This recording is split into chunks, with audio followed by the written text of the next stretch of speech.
today to my podcast, Neue Musik, leben. I have studied classical singing and voice, and I love to sing a lot of contemporary and experimental music. If you would like to know more about me, please look at my website, www.irenekurka. And you could also subscribe to my monthly newsletter if you would like to find more about me or what I'm doing in the future. And there are great things coming up this year. So keep posted. In this podcast, I talk about themes all around contemporary experimental music, and I share with you the insider knowledge behind the scenes, and I bring you the human beings out of this music world closer. And this is one of the things I like the most, and this is why I have started this podcast 7 years ago in April 2018. I always wanted to know why people are motivated. How do they really think and feel when they bring out this great art they are doing? And all the listener of you who are listening to this podcast, and some of you even told me, you were like, you're asking the questions I always wanted to ask, but I never dared to. Or you tell me, well, I've worked with this person before, but through your podcast, it got closer. I really feel this person more. And I know it's also important to talk about music and musical ideas and so on, but we have a lot of this already out there. And I was like, no, I want to know why people do this. How do they do this? So I asked different questions. And this is why I really had to start this podcast. And I'm very happy and thankful that you all like my approach and my work because you're listening to it. And so we're obviously on the same wavelength, that you're interested in things I'm interested in. This is why you're here. This is why we are here. And this is when you write me all those things, I'm like, yes, let's keep going. Because there have been times where I was wondering if I should continue. And there was a time, I think it was in 2021, where I even considered in stopping this podcast. This anniversary podcast episode is now for the 7th anniversary. And it's in English, as you already hear. And also because I started broadcasting English episodes since January 2024. And that also made a big difference because suddenly, really people from all over the world, in countries sometimes I had to look up where even are listening to this podcast. So yeah, we're quite a big community, or a very spread out one. And I'm singing great concerts this year, so check it out or come by if you're somewhere close by. There will be more great episodes in this podcast coming up, and some of you already noticed I have now a radio show since March of 2025. The radio show is called Kows Radio Summit, and it's based in California. And they have a weekly show on Saturday where they have international DJs. And I think my colleagues are from Great Britain, and I got asked to. So my music show is on the 4th Saturday in each month. So you can tune in there, right? Real radio, put in 92.5.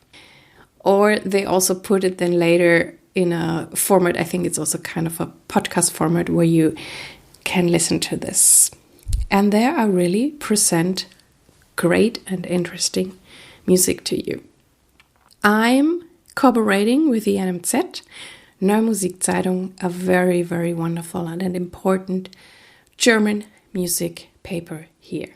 So for today I've prepared a theme for you I really like, and it often showed up in my life, and I was often thinking about it, and then there were new inspiration, thoughts about it. And since I assume I'm not the only one here who could have this or this kind of approach, let me talk about it. I'm talking today about slow motion multitasking and being an artist. And while we get through this talk, you will figure out more and more what slow motion multitasking is and how we can deal with this. The thing that is behind this topic is expert versus many talents. What do you do when you have many talents in this world? And there are also these experts, and there has been a time, I don't know if it's changing, or people more aware, or people don't care anymore, or people say, okay, I just do what I do and how I am. But there were times where they said, no, you have to focus. You have to be an expert for something to be successful. And when I look around with artists who I know, yes, they whatever play an instrument, sing or compose, but there are so many of them who also do other things. So some of them write, publish textbooks, they conduct, they podcast, they teach yoga, they coach or any other things. So obviously the musicians I know are very curious and they do many things. They are very knowledgeable about so many other things or even other genres like literature and arts. And I really must admit, I like open people myself. And I admire universal geniuses like Leonardo da Vinci, Michelangelo or Hildegard von Bingen. They have in common that they are very creative and they bloom in these areas. And maybe it's okay to not be creative only in one area. But how often maybe people also have told you, focus on one thing, don't waste your energy by distributing it into many different projects and areas. And some people maybe even said to you for years, you have to be an expert to be successful. Yes, and maybe it is true for some people. I'm sure it is. For some people, this is the truth. They're an expert, they go their way, they love it, and everything is cool. But what about the others?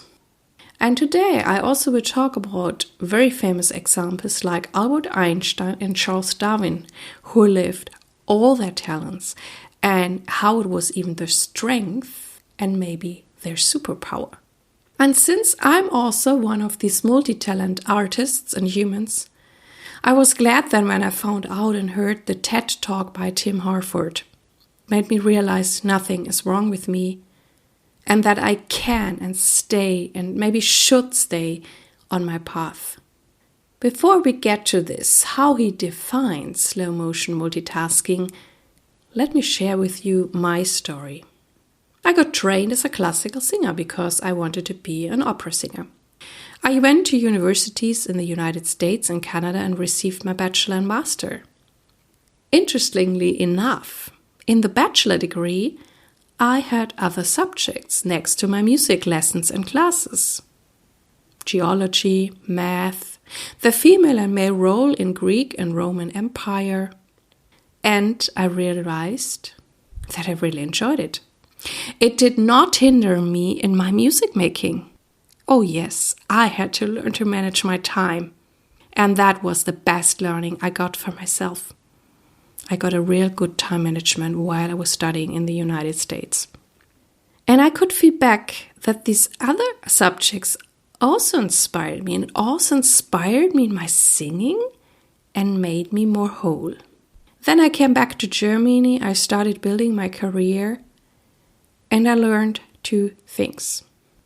One was, and that is probably very typical for singers especially, when I developed as a person emotionally, or with something, let's call it mindset, my voice improved.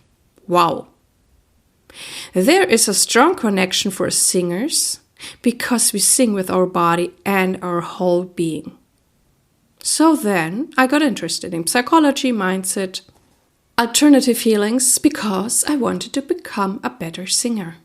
That was the focus. Many years later, I started having coaching clients, often singers, and they always came up to me by themselves. I feel you do something different and I want to learn from you. I realized as more authentic I am, as more I pull people towards me. Interesting. The other fascinating thing was when I started freelancing, I was working at fairs, at the Nuremberg trade fair halls, where I was mainly hired to translate. It was a very well-paid job for me back then. I would work 3 to 4 days and I could pay all my monthly expenses so I could focus on singing and music the rest of the month.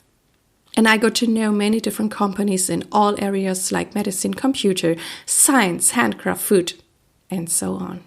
And you know what happened? Oftentimes the companies offered me a job afterwards in their marketing department. I really wanted to sing, so I was very, very relaxed that I went up to the CEO and asked, "Why would you hire me? I have not studied anything close to the job you offer me." And the answer was, "We have watched you. First of all, you have amazing social skills. And since you're a singer, you know how to work under pressure. And you know how to get anything straight to the point. You're creative, you have endurance, and everything else we will teach you." So that gave me strength. If my singing would not work out, I could always find a job. And great to know what they appreciate in singers and musicians. After 2 years, I let go of those jobs. And then I was singing full-time and teaching voice and piano. And then I became a freelancing singer. And 2018, another big change came into my life. Well, let's go back. In 2015, I started to write a book with the title "New Music Does Not Destroy My Voice," because this was the question I got asked after the concert. And I started writing, and by that I found arguments that the opposite is true. Well, that is another great topic to talk about. And then my personal situation had me stop writing. In the end of 2017, I picked it up again and I talked to people if they would like to fund my book. And then one of those guys said, "Please do something with the new media." I went out from this talk and I did not know what I could do. I had no clue about new media. Then a friend showed me podcasts and I fell in love with this comfortable and convenient listening format. And then early 2018, I knew I want to start a podcast. I got everything together, had a coach, and my podcast went online in April 2018. And I was then even the pioneer in this area for German-speaking podcasts about contemporary music. Unbelievable. And since then, I published over 250 episodes. Since January 2024, regularly online, even in English. And now this podcast is listened to worldwide. It is a podcast chart show. Iceland, Israel, New Zealand, Canada, Nepal, Uzbekistan, Korea, well, Europe, etc., etc. And now I had another job, so I needed to redo my time management. And even though this podcast is work, it gives me so much energy for everything else. At least most of the times. And in this podcast, I can bring all my interests together. And when people find and book me through the podcast because they have listened to the episodes, they know me quite well. And then when they approach me, it's usually a match. And yes, I like to inspire people. I could help them somewhat during the COVID times. And one more thing. Not all instruments, I'm a singer, can practice 6 to 10 hours. No, voice can do that. Some of the wood, some of the brass. They practice shorter. Otherwise, they would tire themselves out. So I had to learn to really practice effectively. And what you do with the rest of the day. If you say You practice about, 2 hours a day? Yes, I can work mentally in music and memorize and do research. And then I do my rehearsing, planning, booking, etc., etc. However, there is time left. There is teaching, there is podcasting, there's developing new ideas. And I like how it all is intertwined and inspires each other. So now let's get to this thing, slow motion multitasking. This term is by the journalist Tim Harford, and it's not about multitasking like we use the term in writing or listening to music at the same time, for example. It is known that this kind of multitasking is not good for the humans and that deep work is focus. And there are books. The book Deep Work by Carl Newproto or the book Essentialism by Craig McNone. So deep work is much healthier and gets you the result that you want. And we also know how distracting it is to have a mobile phone close by. So there is this interesting research. When you have the phone lying right next to you on a table, even if you turn it around, it's getting your attention. It's getting better if you just put it somewhere in the room. But if you really want to work with a real focus, put your phone, your iPhone, smartphone, in a different room. So then you can have deep work. Slow motion multitasking means that you work on more projects parallel at the same time. When you work on a project, you go all in 100%. And then you switch to another project and you do it 100%. There was an interesting research in 1960 about 40 of the most important and successful scientists and their work process. And all of them had during their first 100 research papers changed 43 times between different papers. And a very famous example is Albert Einstein. He published 4 important texts in 1905. And for one, he got the Nobel Prize. And did you know that Michael Crichton, whose big success was the book Jurassic Park, directed then by Steven Spielberg, he was a medical doctor. He was interested in biology and wrote books about arts, medicine, and then novels. Now let's talk about Charles Darwin. He started his research about earthworms. That was his main thing, his passion. Then he went to coral reefs, the geology, the botany, psychology, and ecology. He also watched the upbringings of his children very closely and wrote a book about that. Then he wrote the books about evolution, for which he became so famous. And afterwards, towards the end of his life, he finally wrote the book about earthworms, which was his main interest, even though there was not so much public interest. So there are people we all know who fit into this category. Michelangelo, Leonardo da Vinci, Hildegard von Bingen, a woman in the medieval ages who brought us music, who left us text about medicine, herbs, stones. She left us theological texts. Very, very fascinating woman. And we also have here composers who do many things. Moritz Eggert, he's a composer, he's a pianist, he's a blogger. He does anything. He's so good at everything. There's Johannes Kreidler with his concept music, who now brings a lot of stuff also into museums because they are more like things you put on the wall. But he started out as a musician, as a composer. We also had this great singer, Carla Henius, but she also was a great curator and she did so much for the contemporary music scene here in Europe or in Germany.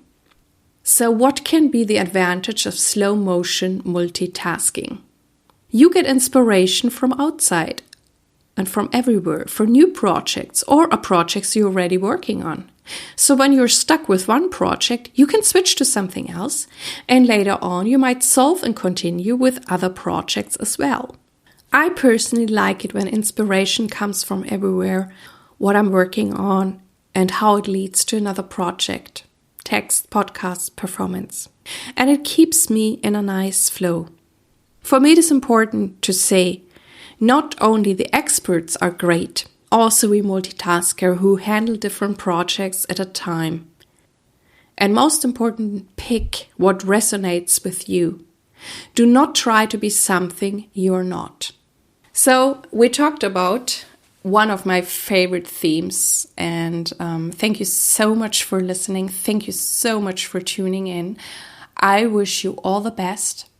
Live your music, live your life, and see you next time. Yours, Irene.